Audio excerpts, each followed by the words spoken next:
l'objet de notre présence, nous revendiquons la régularisation de notre situation administrative. Et là, il s'agit des étudiants sortant de l'US et ceux sortant de l'INFAS. Et concernant l'US, c'est particulièrement les sages-femmes. Nous, personnellement, ceux de l'INFAS, je peux en parler clairement parce que le mouvement ne date pas d'aujourd'hui. Auparavant, nous avons eu des rencontres avec notre ministère de tutelle. Ça n'a rien donné. Nous sommes venus ici à la fonction publique. Nous avons eu des rencontres et des séances de travail.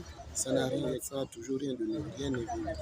Et nous sommes sortis depuis 2021 pour la plupart. Et aujourd'hui, nous nous retrouvons encore au même niveau.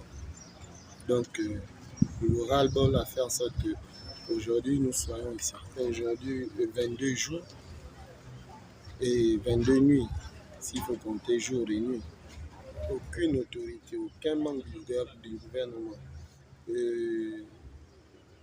certains membres de l'administration de la fonction publique ont essayé de nous approcher seulement pour nous diviser déjà et pour mettre la pression sur nous, nous intimider pour que le mouvement s'achève.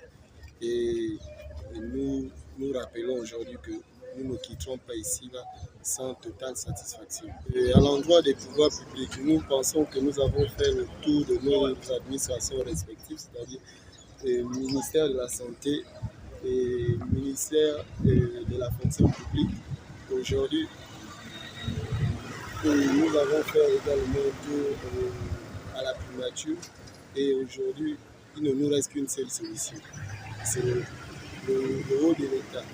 Nous demandons au chef de l'État, vu que sa politique est toujours basée sur les jeunes, de regarder notre situation et de nous dire exactement si c'est l'avenir qui réserve aux jeunes. Nous avouons que c'est très difficile. C'est très difficile. Difficile pourquoi? Parce qu'il y a des gens qui sont malades. Par exemple, une fois moi, j'ai eu des démangeaisons il y a déjà de cela une semaine. Le SAMU social est venu nous consulter, mais ça ne finit pas parce que aussi ma collègue souffre encore des mêmes démangeaisons. Et nous ne faisons qu'appeler, ils ne font pas cas à nous, quoi. Ils s'en foutent. Même quand Iveco est venu, toujours parlant, on expose nos problèmes, ils refusent. Et c'est toujours pareil. Certains étaient là, mais après la visite du syndicaliste Pierre Minsa, il est venu nous diviser et il a emporté 3 quarts de la population qui était ici. Et il ne reste que quelques personnes qui sont là.